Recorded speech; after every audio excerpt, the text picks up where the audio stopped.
So, forgive me for being rude.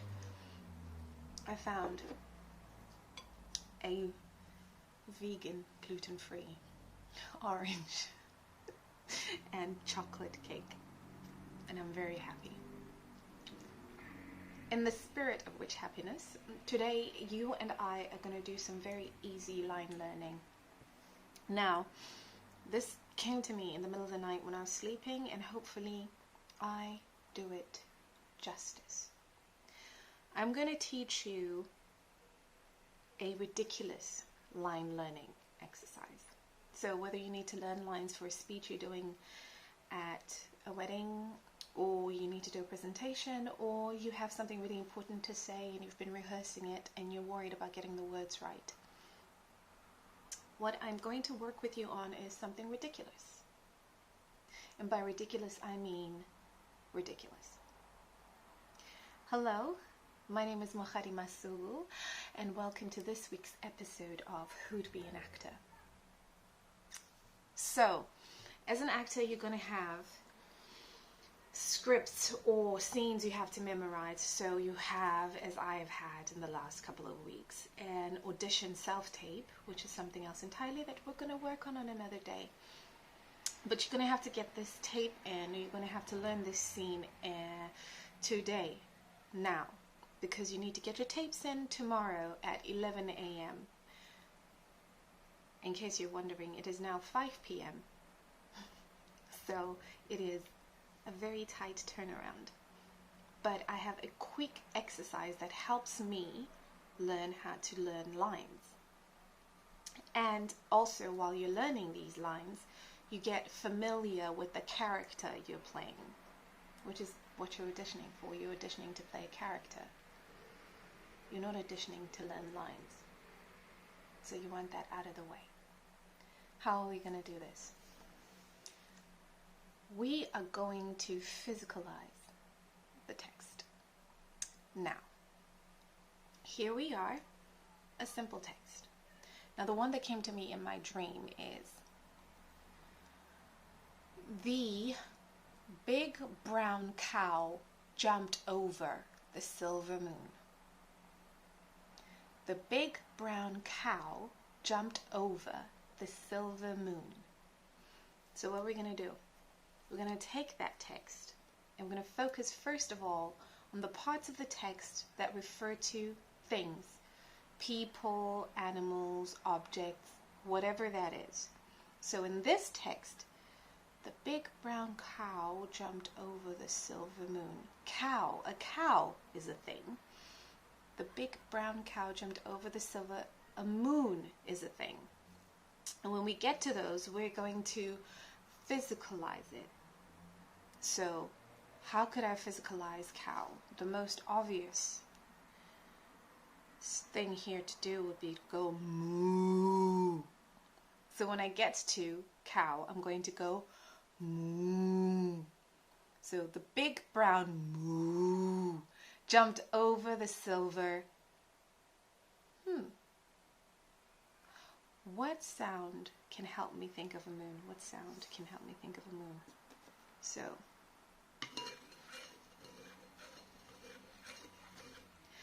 the big brown cow jumped over, the big brown moo jumped over the silver. Okay, I'll do that a couple of times. The big brown moo jumped over the silver. The big brown moo jumped over the silver. And by the way, as I say this, I'm reading it all off of paper and physicalizing it. And then I put down the paper and I come back to it to say as much of the text as I remember. Now, this text came to me, and it's an old text that's been rejumbled obviously in my brain just for the purposes of this podcast, but the big brown moo jumped over the silver. Okay. Now I know what the thing is like and how it makes me feel. I can say, the big brown cow jumped over the silver moon. This sounds ridiculous, but it's useful because what you're doing is you're taking away the mystery from words. You're making them ridiculous. Cows go moo, and which is fine for cows, but when human beings do it, we always look silly. And because the moon is round and I'm making circles, that exercise of making circles reminds me of the roundness and whatever sound that's now associated with the moon. So now we're going to move on from there. What else do we have in the text? So we've got the big brown cow jumped over the silver moon. So now I'm going to try and find words in the text that describe things. So big and brown describe how the cow looks. And the big brown cow jumped describes what the cow was doing. So I can either use it as a describing word or I can set it aside, move on, jumped over the silver moon. So big brown moo jumped over the silver. Stay with me. So what we're going to do, big brown, and if you're listening to this, I'm stroking my skin because it's brown, moo, jumped over the silver. Now what's silver? Silver makes a sound, doesn't it? No, that's not silver. You can try it. Maybe that could be silver. So moon. So the big brown moo jumped over the silver moon.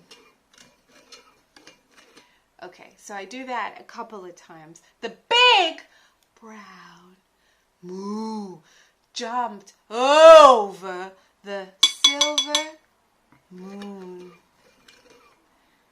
And then say it again, say it a few times that way, physicalize it, get in your space, take up space, be as ridiculous as you possibly can be with it, which is why I said this is a ridiculous exercise. What you want to do is let go of all inhibitions and the very idea that words somehow are monsters. They're not. They're fun. And whatever language you're learning this in, do the same thing. How does the word sound? How does it feel? Tap things, ring things, twist your body this way and that if you can, your own body, not someone else's. And then come back here and say it for meaning. So now I'm going to say the big brown cow jumped over the silver moon. But there's one more word in there. Doing. So we've got things, describing, doing. The only thing that jumps out at me is the cow jumping over the silver moon. So, the big brown cow over the silver moon.